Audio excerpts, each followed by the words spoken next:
name is Nur Shakira binti Zaini. So I will start the presentation with the introduction of neorealism. Neorealism is an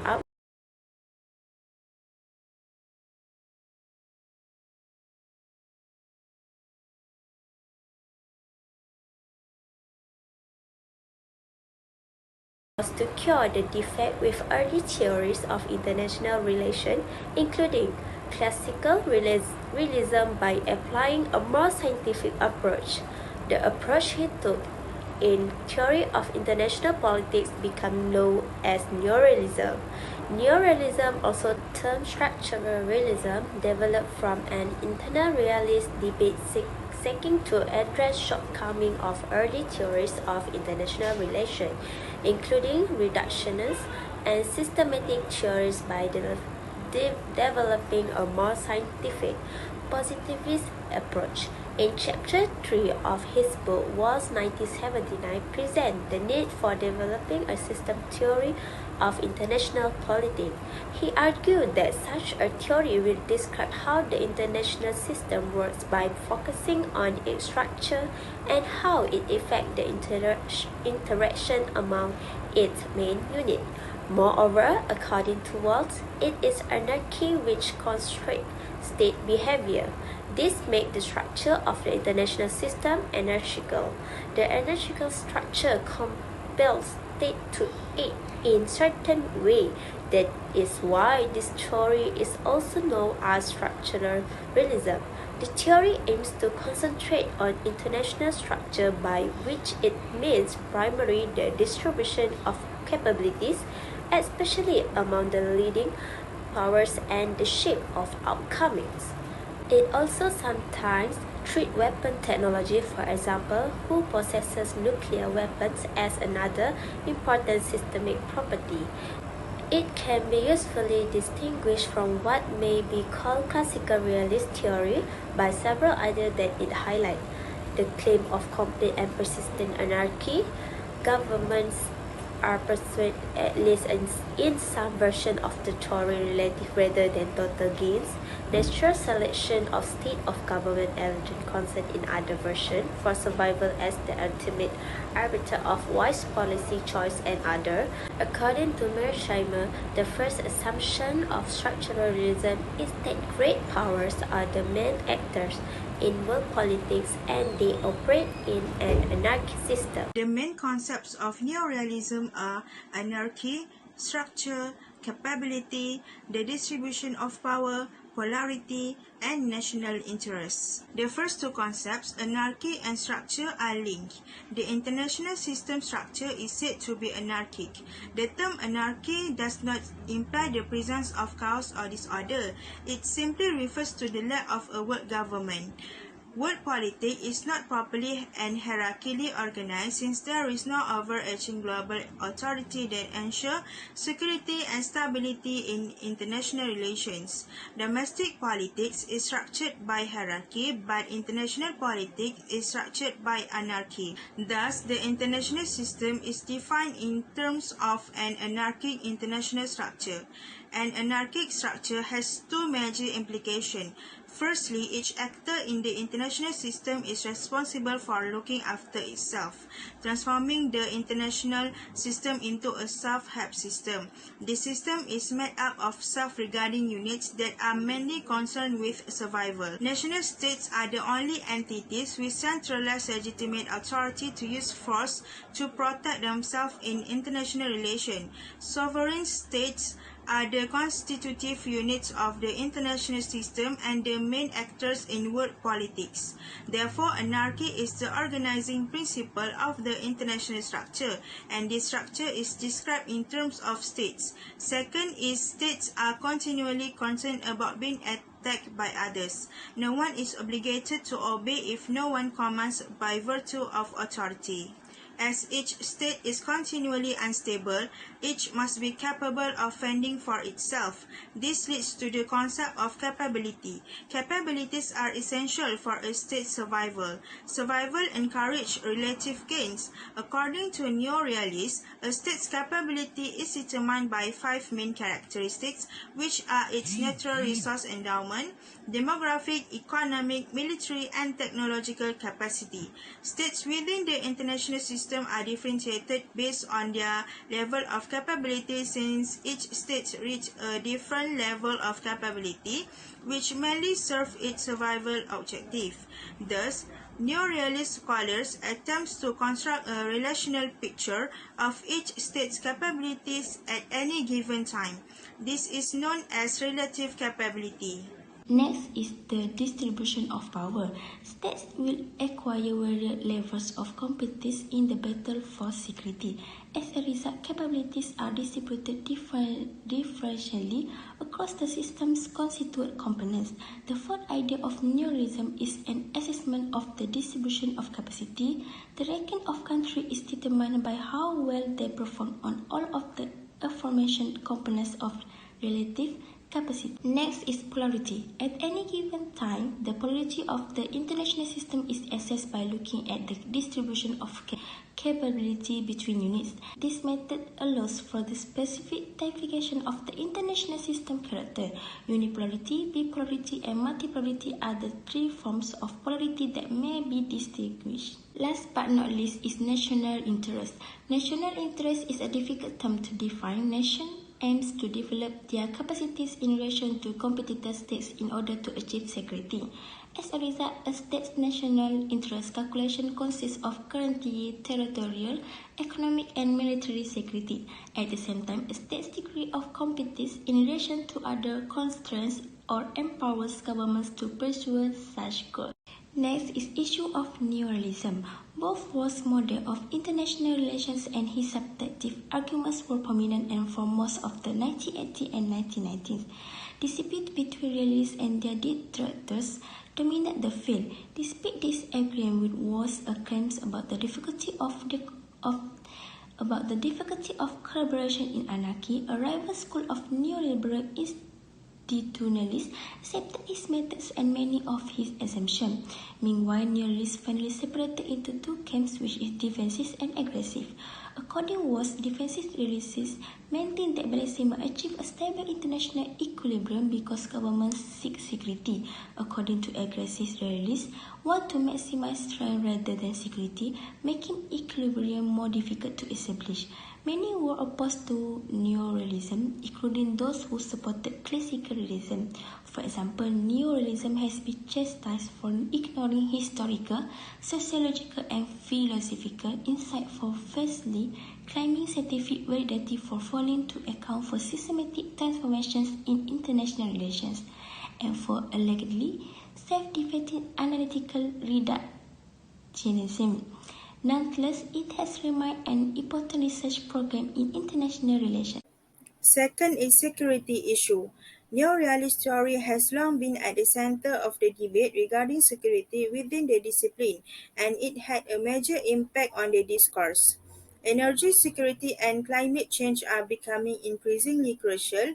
Without energy, a state's economy would grind to a standstill, and it could not even consider running a military. Green theorists would criticize state-centric neorealism for failing to address this security concern. As energy demands rise, states can now utilize energy to conduct hard diplomacy and gain power. This pipeline diplomacy has been best employed by Russia with the goal of increasing its own security by bringing European countries on board with natural gas supplies, or by making other states insecure by shutting down gas supplies when they fall out of line.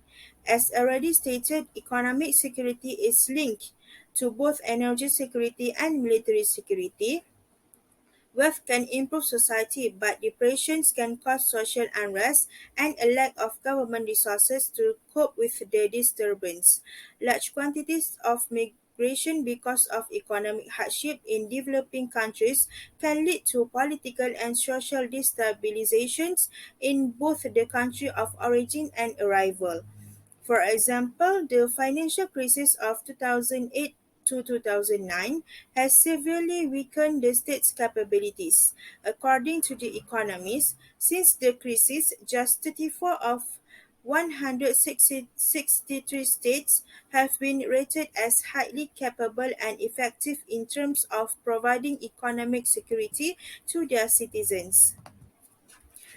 Critical theories analyze human security rather than state security since it is the individual who suffers from problems like political violence within a state, food shortage, disease, and underdevelopment. Those who support human security believe that a greater focus should be placed on civilian security since civilians frequently pay the highest price during times of conflict and crisis. It might be claimed that reduced human security at the most basic level, such as a lack of food or safety from political violence, can destabilize a region on a wider scale. According to a study done by the Asia Foundation 2010, the most concerning issue for the people of Afghanistan was the safety of themselves and their families.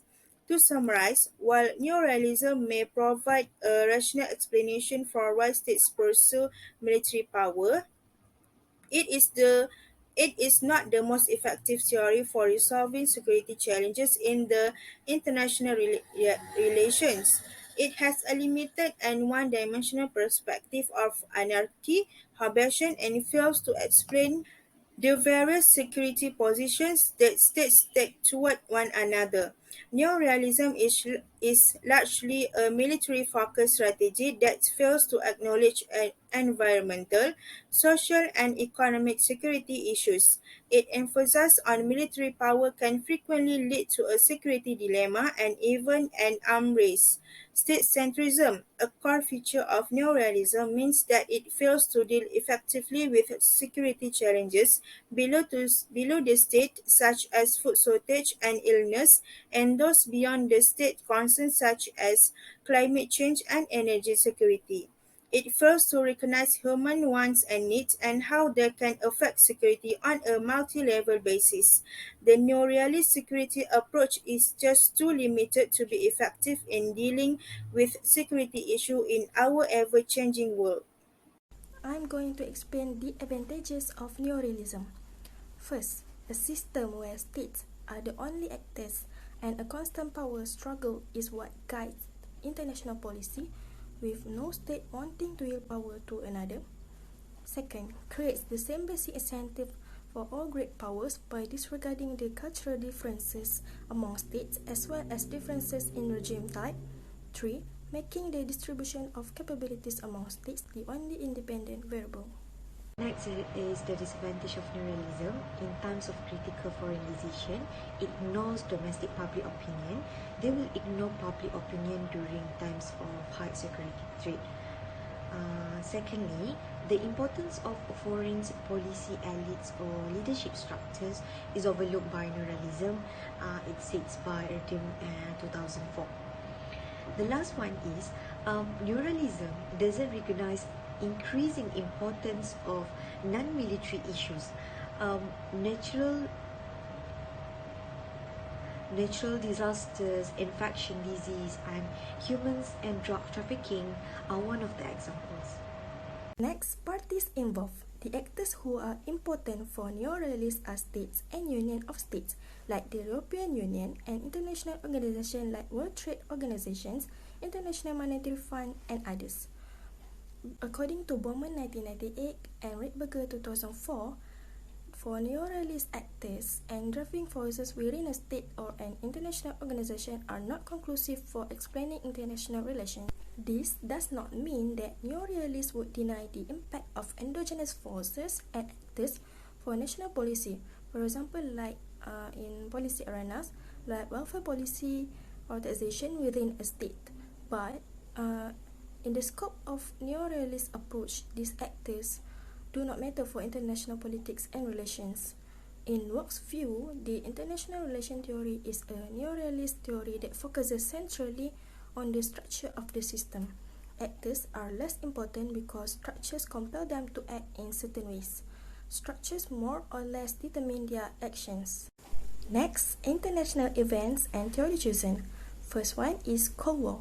According to Cambridge English Dictionary, Cold War is a state of extreme unfriendliness existing between countries, especially countries with opposing political system, that expresses itself not through fighting but through political pressures and threats. In this war, a period in which conflict, tensions, and ideological competition between the United States along with its allies called as the Western Bloc and the Soviet Union and its allies called as the Eastern Bloc occurred between 1947 until 1991. The neo-realist believes that the balance of power is not reduced to the military component but includes economic, informational, communicative, scientific, financial, and production aspects.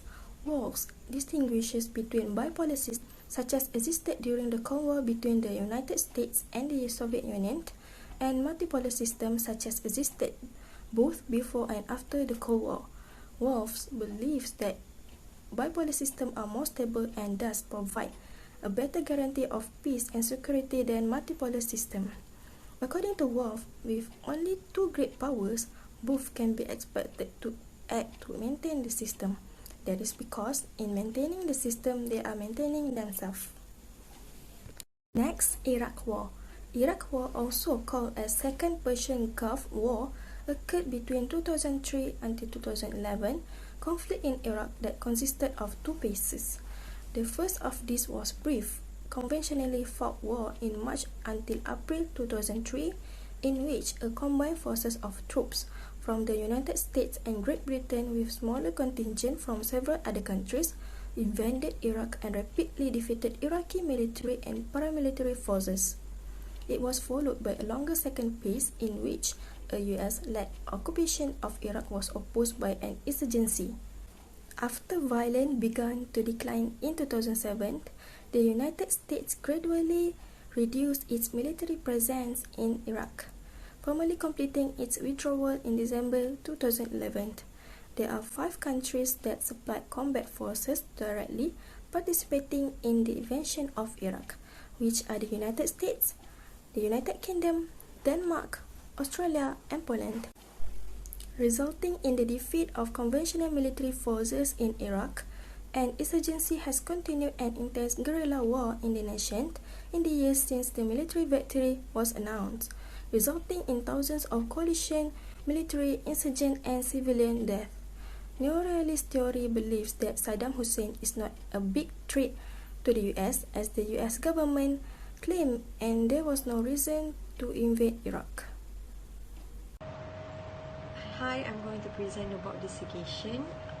The first one is to reduce the use of military force. The responsible party must conduct an investigation into the country that is likely to hold a dispute and prepare for war through the use of military force. This can be done through an investigation from the United Nations. As we know, most countries that have veto powers aim to advise on military affairs in the district. They are seen as a great war force that can disrupt small government and developing countries by showcasing their military progress and sophistication.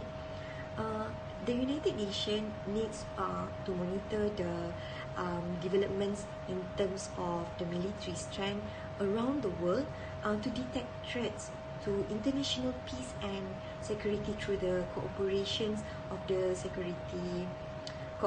from the Security Council. The United Nations is often asked to prevent conflict from escalating into war or to help restore peace after the outbreak of armed conflict. And the last one is to promote lasting peace in societies emerging from war.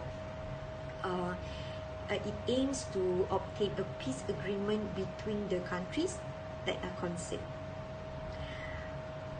The second one is to prevent anarchy. Actually, the state itself must play an important role to prevent conflict from happening for a long term.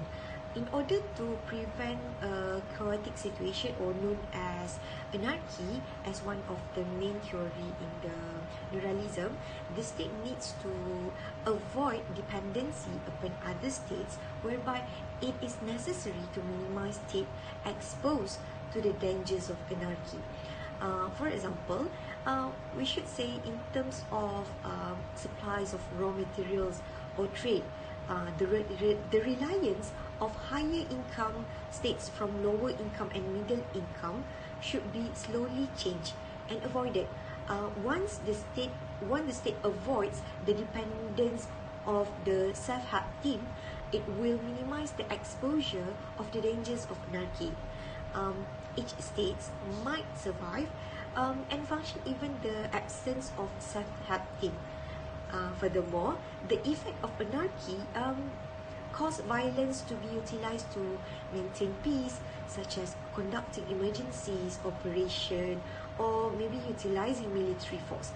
This will actually destabilize the situation and jeopardize the sovereignty of the government countries. In conclusion, the impact to international relations, as it is argued that neoliberalism, on account of its well-known theoretical arguments, sought to fill in the vacuum left due to weakness of the classical realism. But in the wake of the collapse of bipolar world and rapid penetration of globalization, weakening of state as dominant actor, it has also lost its relevance that we learned.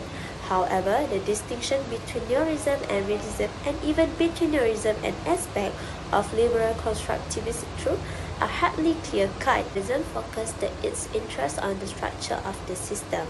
Neoliberalism also interests in security. The theory needs to do more improving solution rather than start the facts that the world will never become at peace.